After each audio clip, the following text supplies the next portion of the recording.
Check the mic live here. It's halftime of the Hall of Fame game, but it's all timely here, Sam, because we saw some players, man. We were trying to figure out what are we going to see in the first half of the Hall of Fame game. Couple rookie wide receivers, a rookie corner as well, made some big plays, but the receivers in particular, Isaac TeSlaa from the Detroit Lions and Keandre Lambert-Smith from the Chargers, both looking like they could contribute already this season. Lambert-Smith continuing a really good camp that he's had for the Chargers. Yeah, and we're only at halftime, so maybe these guys will play a little bit into the second half as well. But generally speaking, players that were playing that early in the game, maybe done at this point. TeSlaa, I thought, looked pretty good. It was interesting seeing his deployment. I mean, that was the big thing first and foremost for TeSlaa. Remember, he's this fascinating receiver prospect. Chris Collinsworth talked about him a little bit on the broadcast. Big, long, incredibly athletic, incredibly fast. But he played, almost exclusively in the slot in college. We saw him deployed outside in this game a lot more, playing as a true X wide receiver, playing on the backside of like 3-by-1 formations where he's the lone receiver on his side of the field. And you could see him, the athleticism still clearly plays.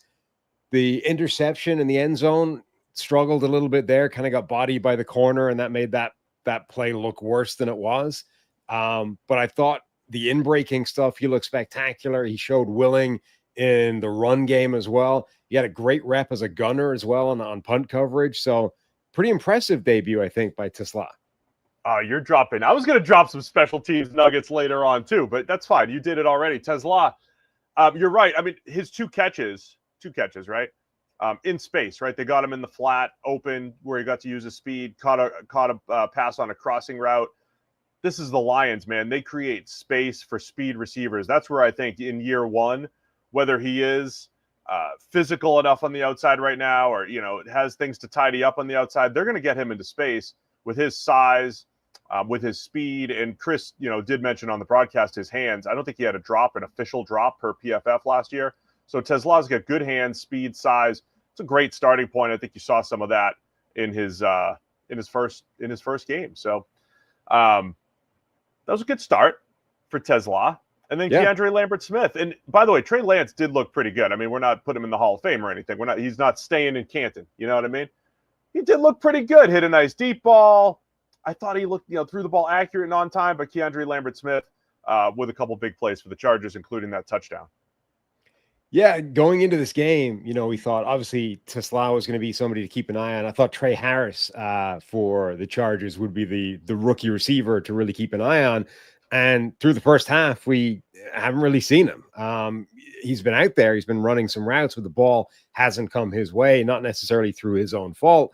But Keandre Lambert-Smith has been the guy that's made some plays instead. And he's looked really good. And he's a guy who there's been a lot of people talking him up through training camp so far. What little of it we've been, he could be a factor for this offense. Like there are definitely spaces to be had on this receiving core, and obviously Trey Harris is a guy that everyone has high hopes for. But Keandre Lambert-Smith, you said he's a guy that feels like he's a much bigger receiver than he actually is, but he's pretty big. He's 6'1", relatively sort of skinny, but I think he's long. He's reasonably tall and does play like he's a big receiver, like is not afraid of physicality at the catch point, will get down and dirty with cornerbacks and really go toe-to-toe with them physically. And he made a couple of nice plays. Yeah, Lambert-Smith, remember when you got mad that Xavier Legette was listed at 6'3" and then he showed up at 6'1" or whatever? Like it just changed your perception of him. Lambert-Smith, in my head, I just picture him as 6'3". A lot of the downfield catches that he made at Auburn, his ability to go up and get it. So that part was impressive, but he's about 6'5" to 182 is what he came in at during the offseason. Ran a 4.37. So really fast, had a shuttle, sub-4 shuttle, 3.98. So good athleticism. We saw that on the slant as well. Really nice route, cooked the corner.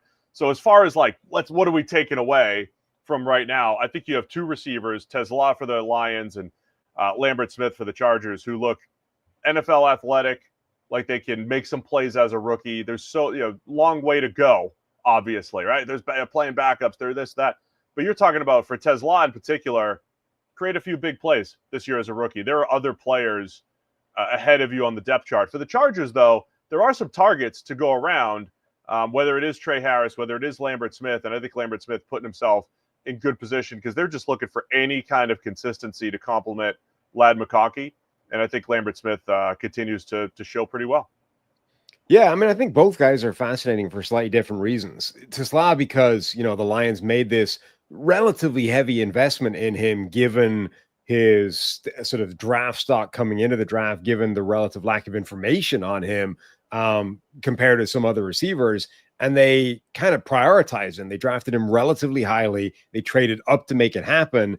And they're sort of projecting clearly a different role for him in their offense than he had in college. And we're starting to see what that might look like already in the Hall of Fame game. We're seeing where he's going to be deployed, how he's going to be aligned, and the types of routes that he's going to be used on. And I think that's exciting because there's a much better player potentially there than when we saw in college, even with the lack of drops. Just his scaling up his potential, I think, at the NFL level is an exciting thing. And then, Lambert-Smith, as you said, there's a gaping hole in that Chargers receiving core basically after Ladd McConkey. We saw flashes of Quentin Johnston making plays in last year in specific games, but generally speaking, he's been a pretty big disappointment. Guys like, Davis is a sort of gimmicky type of receiver, Darius Davis within that offense. If the kind of everyone's been expecting it to be Trey Harris, and it still might be, like I said, I don't think it's his fault that he hasn't seen the ball yet in this game. He's been open certainly on a couple of routes, and it just hasn't gone that way. But I think Keandre Lambert-Smith has a shot to take some of that, those targets as well, and carve himself a role within this offense. Like those two rookies could jump over a guy like Quentin Johnston quickly if they can hit the ground running. It's just fun having football back, Sam. Having it back, having something to talk about, having something new to react to. The other guy I just wanted to highlight because he made a ton of plays, Nico Reed, the undrafted rookie corner for the Chargers. Interception. Look, Kyle Allen, it was a gimme. Kyle Allen about a minute late on the pass, but Nico Reed jumps the route for the interception. Then he comes back with a tackle on the kickoff, and he has another tackle on the kickoff, and he has another pass breakup in there, I believe, as well. So for whatever it's worth, when you're talking about undrafted free agents trying to make the team, you make 4 big plays like that, that's going to stand out. 2 special teams tackles, an interception, and a pass breakup. So really nice right there. You quiet, Barry, in the chat. You shut your mouth if you knew it's good for you, buddy. What else? Anything else about the Hall of Fame? You want to talk Trey Lance for a minute? Okay. He looked good for what it's worth. He did. He looked pretty good. If you're talking incremental improvement from Trey Lance, every time he played, I would say speed is outstanding. Remember, like when he first played with the Niners, the speed that he had on bootlegs to the edge, like NFL type speed, I thought he was a fantastic runner. Velocity was fantastic. Just did not play on time. Just never played on time, and the accuracy was an issue. Today, in this game, he played on time. That was it. Like just him going 1-2 check down, 1-2 check down a couple times was fantastic. Some of the passes were easy, though. Slant to Lambert-Smith, fine. But he didn't miss those throws, didn't miss many, and hit a really nice deep ball in there. So for whatever it's worth, 9 of 12 for 97 yards and 2 touchdowns for Trey Lance. A guy that you just keep reminding ourselves, it was 400 since 2018, between college and the NFL, 462 pass attempts. That's it. 462. And as a former colleague here at 33rd Team, Ian Kenyon reminds, he only threw 322 passes in all of high school. So we're talking about since middle school, he's got like a Joe Burrow season's worth of pass attempts. That's it. Since high school, since middle school, Trey Lance. So I don't know if he's just going to bounce around a whole bunch of teams as the reclamation project, but it's worthwhile to see as a reclamation project, if he could ever, put it together. I mean, look, he's on a 1-year, $2 million contract right now, which is almost an insult to a quarterback. I mean, that is nothing. Jameis is on like $7 million or something, right? And he's the 3rd quarterback on the depth chart. No, he's 3 or 4. He's low. He's pretty low too, I think. it's absolutely nothing. I mean, he's basically a complete throwaway at this point. And he apparently told the broadcast, he's just excited to play in the preseason game because he might get another game of preseason action. Whereas, most other players are like, oh God, not another preseason game. It's difficult to overstate just how inexperienced he is as a football player, period. Forget the NFL, just across all forms of the game. And yeah, he's been a bust so far, and he's been a big disappointment, and he's never really gotten any better. He is still wildly inexperienced. One of the most inexperienced quarterbacks in NFL history to be given any kind of shot. And I think people forget that at times. So, yeah, look, this is a big game for him, as inconsequential as it may be, because it snaps. It snaps that he doesn't normally get. And maybe he doesn't have a shot of doing an awful lot or changing minds or whatever. But as you said, he's athletic. He's got a cannon for an arm. As the broadcast also said, he's younger than Tyler Shuck, who's a rookie right now, like going into this year. So, if you're looking for reasons to talk yourself into, maybe there is still a future for Trey Lance. It's easy enough to find, right? He's got NFL tools. He's young enough, apparently, by the standards of Tyler Shuck, and he's a day older, I think, than Michael Penix, or maybe a day younger, basically the same age as Michael Penix. Like, they are important games for him because he needs to prove that he could do something. So it's $4 million this year for Jameis Winston, by the way. And yeah, we only have a half of football to react to. I know the game is back. We'll wrap it up here, but Trey Lance stash him as a number 3 quarterback for right now, as he's trying to develop, and you're getting him reps in the preseason. Why not? But dare I say, maybe the best I've seen of him in these 12 reps here for Trey Lance. By the way, as the COVID year was wild from a life perspective, but from a football perspective, no fans, not a lot of college football. Remember when he just played a showcase game?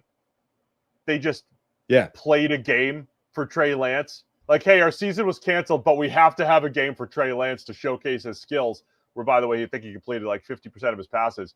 Just a wild time in life 5 years ago, in both at the time and even more so, I think, in hindsight. I mean, few players can have had as unusual a career arc as Trey Lance, just start to finish between, as you said, high school, college, where he lost the year, then had a fake game to prove he could actually play at the NFL level, gets drafted crazy high coming out of a small school, and barely plays in the NFL before they having traded the farm to go get him. They end up kicking him the curb and giving the keys over to Mr. Irrelevant. What a wild journey for Trey Lance. He's still back out for the second half. Stats getting killed here, throwing a screen that's gonna lose 4 yards. Killing the stat line there, Sam.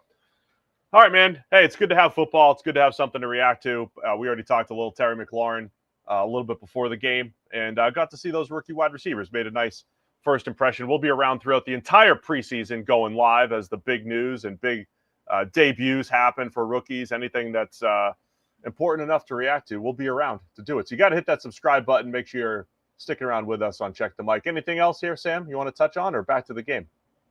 No, let's get back to the game and hope that the people we talked about don't play anymore. Now, Trey Harris, I don't see him out there. I think they're done.